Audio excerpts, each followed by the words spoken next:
टिड्डी। ख्वाजा अहमद अब्बास। मुल्क के मुख्तलिफ हिस्सों से खबरें आ रही हैं कि काश्तकार डट कर टिड्डी दल का मुकाबला कर रहे हैं। हवाई जहाज़ों से टिड्डी के दलों पर जहरीली गैस का हमला किया जा रहा है। अपनी अपनी खेतियों को इस दुश्मन से बचाने के लिए काश्तकार हर मुमकिन तदबीर कर रहे हैं। ढोल बजाकर, टीन के कनस्तरों को पीट पीट कर टिड्डी दल को भगाया जा रहा है। लाठियों और डंडों और झाड़ुओं से टिड्डी फौज का कलाकुमा किया जा रहा है। बहुत जल्द उम्मीद की जाती है कि करोड़ों टिड्डियों में से एक टिड्डी भी जिंदा न बचेगी। खेत में गेहूं की फसल तैयार खड़ी थी और रामू के मन में आशा की फुलवारी लहलहा रही थी। देखने में एक छोटा सा खेत था। इसमें जो फसल खड़ी थी उसमें कटाई छटाई के बाद मुश्किल से 50 मन गेहूं के दाने निकलेंगे। रामू ने दिल ही दिल में हिसाब लगाया। मंडी में गेहूं का भाव था 15 रुपए फी मन। कुल फसल के हुए 750 रुपए। कोई खजाना उसके घर में नहीं आने वाला था, मगर फिर भी पकी हुई गेहूं की बालियों को देख देख कर रामू फूला नहीं समा रहा था। शाम के सूरज की रोशनी में खेती जगमगा रही थी, जैसे वो सोनामल सुनार की दुकान हो, जहां सोने चांदी के जेवर हमेशा शीशे की अलमारियों में सजे रहते हैं, और जहां से इस बरस की फसल का सौदा करते ही रामू लाजो के लिए एक चांदी की हंसली लाने वाला था। और यह सोचते ही रामू की नजरों में गेहूं की तमाम बालियां सिमट कर एक चमकती हुई हंसली बन गईं, और उस हंसली में उसकी लाजो की लंबी पतली गर्दन थी और उसका पक्के गेहूं की तरह दमकता हुआ चेहरा था। लाजो, उसकी बीवी, उसके 2 बच्चों की माँ। 6 बरस हुए जब वो उसे मुकलावा करके घर लाया था, और पहली बार घूंघट उठाकर उसका मुंह देखा था तो उसे ऐसा महसूस हुआ था जैसे सचमुच लक्ष्मी उसके घर आ गई हो। इतनी सुंदर बहू तो उनके सारे गांव में एक भी नहीं थी। कितने ही दिन तो वो खेत पर भी नहीं गया था, बस हर वक्त बैठा लाजो को घूरता रहता था। यहां तक कि माँ को उसे धक्के मारकर बाहर निकालना पड़ा। अरे बेशरम, गांव वाले क्या कहेंगे, अभी से जोरू का गुलाम हो गया। 6 बरस से रामू हर फसल पर लाजो के लिए हंसली बनवाने का प्रोग्राम बनाता था, मगर हर बार उसका ये मंसूबा मिट्टी में मिल जाता था या पानी में डूब जाता था। एक बरस बारिश इतनी हुई और ऐसे गैर वक्त हुई कि आधी पक्की हुई फसल तबाह हो गई। अगले बरस सूखा पड़ा और खेतियां जल गईं। तीसरे बरस बाढ़ आ गई और फसलें पानी में डूब गईं। चौथे बरस गेहूं को घुन खा गई। 5वें बरस ऐसा जबरदस्त पाला पड़ा कि फसल ठिठुर कर रह गई। छठे बरस ऐसी तेज आंधियां चली कि पकी पकाई फसल को तबाह कर दिया।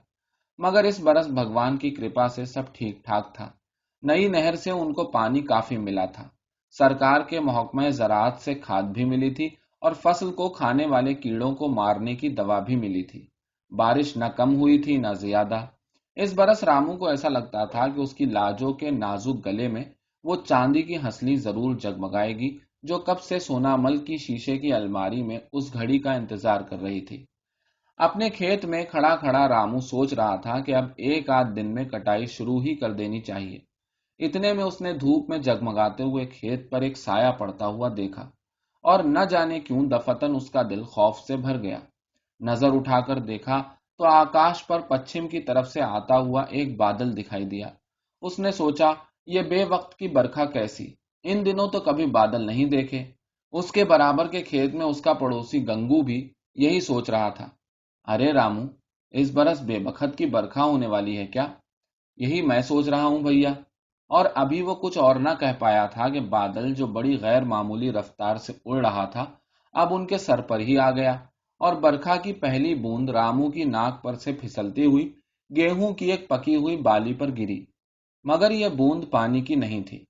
वो बूंद ही नहीं थी। एक जहरीला भूखा कीड़ा था जो देखते ही देखते गेहूं के कितने ही दाने चट कर गया। रामू चिल्लाया, टिड्डी। गंगुआ चिल्लाया, टिड्डी। आसपास के खेतों से आवाजें आईं, टिड्डी टिड्डी। इससे पहले भी यह आसमानी मुसीबत उनके खेतों पर नाजिल हुई थी। उन्होंने मंदिरों में घंटे बजाए थे और मस्जिदों में दुआएं मांगी थी और खेतों में खड़े होकर शोर मचाया था, मगर वो टिड्डी की यलगार को न रोक सके थे। और देखते ही देखते उनकी साल भर की मेहनत मिट्टी में मिल गई थी, और वो जमींदार और साहूकार से गिड़गिड़ा कर मदद मांगने पर मजबूर हो गए थे। मगर इस बार वो बदल चुके थे। उनका मुल्क और उनके खेत बदल चुके थे। जमींदारी खत्म हो चुकी थी। अब काश्तकारों के अपने खेत थे, ان کی اپنی سرکار تھی جو ایسے موقع پر ان کی سہایتا کے لیے تیار تھی۔ سو اس بار صرف چند بڑے بوڑھوں نے ہی مندر میں گھنٹے بجا کر بھگوان سے فریاد کی۔ باقی جتنے کاشتکار تھے سب اپنی محنت سے اگائی ہوئی فصل کو دشمن سے بچانے کے لیے تیار ہو گئے۔ پہلے سینکڑوں ڈھول اور ٹین کے کنستر پیٹ پیٹ کر ٹڈی کو ڈرایا اور بھگایا گیا۔ پھر بھی دشمن پسپا نہ ہوا تو کسانوں کی فوج لاٹھیاں اور ڈنڈے لے لے کر ان پر پل پڑے۔ عورتیں اور بچے بھی پیچھے نہیں رہے، جھاڑویں لے لے کر ٹڈی دل کا صفایا کرنے لگے۔ مگر دشمن اتنی آسانی سے ہار ماننے والا نہیں تھا۔ 1000 ٹڈیاں مار دی جاتی تو 10,000 اور آ جاتی۔ ایسا لگتا تھا کہ آسمان میں ایک سوراخ ہو گیا ہے اور اس میں سے ٹڈیوں کی مسلسل بارش ہو رہی ہے۔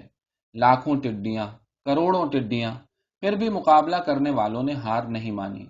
رات کے اندھیرے میں بھی مشلیں جلا جلا کر دشمن پر حملہ کرتے رہے۔ ٹڈی کا مقابلہ کرنے والوں میں سب سے آگے آگے رامو تھا۔ دن بھر رات بھر اس نے نہ کھایا نہ پیا نہ پل بھر آرام کیا۔ اس کے پڑوسیوں میں کوئی بھی ہمت ہار جاتا اور کہنے لگتا کہ اس آسمانی بلا کا ہم مقابلہ نہیں کر سکتے، بھگوان ہی ہمیں اس سے نجات دلا سکتا ہے، تو رامو للکار کر کہتا، ارے مرد ہو کر ایک ذرا سے کیڑے سے ہار مان گئے؟ پورے 6 مہینے خون پسینہ ایک کر کے تو یہ فصل اگائی ہے، اب اسے دشمن کے حوالے کر دیں؟ چلو اٹھو، ہمت نہ ہارو۔ رامو کو تو ایسا لگ رہا تھا کہ یہ ٹڈی اس کی ذاتی دشمن ہے، جو اس سے اس کی کھیتی ہی نہیں، اس کی زندگی کی ساری خوشیاں اور کامیابیاں چھیننا چاہتی ہے۔ اس کو ایسا لگتا کہ یہ ٹڈی اس کی اگائی ہوئی فصل ہی کو نہیں چٹ کرنا چاہتی، بلکہ اس چاندی کی ہسلی کو بھی دیمک کی طرح کھائے جا رہی ہے جو وہ لاجو کے گلے میں دیکھنا چاہتا ہے۔ اور کبھی کبھی تو اس کو ایسا محسوس ہوتا کہ ایک بہت بڑی ٹڈی اپنے منحوس پنجے لاجو کی نرم نرم گردن میں پیوست کر کے اس کا خون پی رہی ہے، اور یہ سوچتے ہی وہ لاٹھی لے کر ٹڈی دل پر ٹوٹ پڑتا، اور لوگ حیرت سے دیکھتے کہ رامو میں یہ بلا کی طاقت اور انتھک ہمت کہاں سے آ گئی ہے۔ اور پھر رات بھر کی محنت کے بعد صبح سویرے جب انہوں نے دیکھا کہ پورب سے ایک اور ٹڈی دل اڑتا چلا آ رہا ہے، تو ایک بوڑھے نے لاٹھی پھینکتے ہوئے کہا، اب تو بھگوان ہی ہماری سہایتا کرے تو ہم بچ سکتے ہیں۔ اور اسی لمحے میں انہوں نے آسمان سے آتی ہوئی ایک گھوں گھوں کی آواز سنی، جیسے کوئی جناتی جسامت کی شہد کی مکھی قریب آ رہی ہو۔ مگر یہ شہد کی مکھی نہیں تھی، ایک ہوائی جہاز تھا جو سرکار نے ٹڈی کا مقابلہ کرنے کے لیے بھیجا تھا۔ دیکھتے ہی دیکھتے ہوائی جہاز نے ہوا میں ایک ڈبکی لگائی اور ان کے کھیتوں پر سے نیچے نیچے اڑنے لگا، اور اس کی دم میں سے نکل کر ایک بھورے رنگ کا بادل ساری کھیتوں پر چھا گیا۔ اب انہوں نے دیکھا کہ گیہوں پر بیٹھی ہوئی ٹڈیاں ٹپ ٹپ زمین پر گر رہی ہیں، دم توڑ رہی ہیں۔ سو رامو کی کھیتی بچ گئی، اس جیسے اور ہزاروں کاشتکاروں کی کھیتیاں بچ گئیں۔ رامو کٹائی کرتا جا رہا تھا اور سوچ رہا تھا کہ یہ نئی طاقت جو اب ہمارے پاس ہے، اس کے مقابلے میں 100 ٹڈی دل بھی آئیں تو ہم ان کو شکست دے سکتے ہیں۔ اور پھر اناج کو گاڑیوں میں لاد کر وہ منڈی لے گیا۔ سرکاری بھاؤ 15 روپے من تھا، مگر لالا کروڑی مل آڑتی نے اپنی توند سہلاتے ہوئے کہا کہ فصل ٹڈی سے بچ گئی، اس لیے منڈی میں اناج ضرورت سے زیادہ ہو گیا ہے اور قیمتیں گر گئی ہیں۔ تو آپ کیا چاہتے ہیں؟ ٹڈی ہماری فصل کو کھا جاتی تو بہتر ہوتا؟ یہ تو میں نہیں کہتا، مگر قیمتیں ضرور بڑھ جاتی۔ اب تو اتنا اناج منڈی میں آ گیا ہے کہ میں نے تو چند روز کے لیے خرید ہی بند کر دی ہے۔ اور پھر کسی قدر دھیمی آواز میں، ویسے 12 روپے من دینا چاہو تو میں تمہاری مدد کر سکتا ہوں، مگر سرکاری ریٹ تو 15 روپے من ہے۔ سو تو ہے، مگر میں نے کہا نہیں اناج زیادہ پیدا ہو گیا ہے، ہمیں ضرورت ہی نہیں رہی، تو میں لالا بنسی دھر کے ہاں لے جاتا ہوں، رامو نے کہا اور ادھر گاڑی ہانک دی۔ مگر لالا بنسی دھر نے بھی وہی کہا جو کروڑی مل نے کہا تھا، اور جو بنسی دھر نے کہا وہی لالا شگن چند نے کہا۔ پھر وہ لالا کروڑی مل کے ہاں واپس آیا۔ وہ بولے، گھنٹے بھر میں بھاؤ اور گر گیا ہے، آسٹریلیا سے کئی جہاز آ گئے ہیں، امریکہ میں بھی فصل بہت اچھی ہوئی ہے، ساری دنیا میں گیہوں کی قیمت گر گئی ہے، اب تو میں 11 روپے من دے سکتا ہوں۔ اور سو رامو کو 11 روپے من ہی پر اناج بیچنا پڑا۔ کچھ بھی ہو، اس نے سوچا، لاجو کے لیے ہسلی ضرور لوں گا، بس سیٹھ مکھن لال سے بیج کے لیے جو قرضہ لیا تھا وہ چکا دوں۔ سیٹھ مکھن لال کا نام ہونا چاہیے تھا سیٹھ سوکھن لال، دبلے پتلے سوکھے ہوئے پچکے ہوئے گال، مگر روپے دیکھتے ہی ان کی مرجھائی ہوئی آنکھوں میں چمک آ گئی۔ 200 روپے اصل اور 24 روپے سود سرکاری اور 26 روپے نذرانے کے غیر سرکاری۔ جیب ہلکی کر کے رامو آگے چلا ہی تھا کہ چودھری ملکھان سنگھ مل گیا، जो नहर का पटवारी था और काश्तकारों के जीवन में भगवान का दर्जा रखता था। जिसको चाहे पानी दे, जिसको चाहे न दे, चाहे कम पानी दे, चाहे ज्यादा पानी दे। मलखान सिंह की बड़ी बड़ी मूछें खिजाब से काली की हुई थीं और तेल में डूबी हुई रहती थीं, और किसी काश्तकार जिससे रुपया मिलने की उम्मीद हो, उसे देखते ही ये मूछें लालची कुत्ते की तरह दुम हिलाने लगती थीं। चौधरी मलखान सिंह का कौल था कि जितना गुड़ डालोगे उतना ही मीठा होगा, जिसका मतलब था कि जितना रुपया नहर पटवारी की जेब में डालोगे उतना ही पानी तुम्हारे खेत में पहुंचेगा। सो रामू ने अगली फसल के लिए पानी का इंतजाम कर लिया, मगर उसकी जेब और भी हल्की हो गई। और जब वो सोनामल की दुकान के सामने से गुजरा और शीशे की अलमारी में लटकी हुई हंसली नजर आई, तो उसने दिल ही दिल में कहा, अगली फसल पर जरूर लूंगा, और नजर झुकाकर गुजर गया।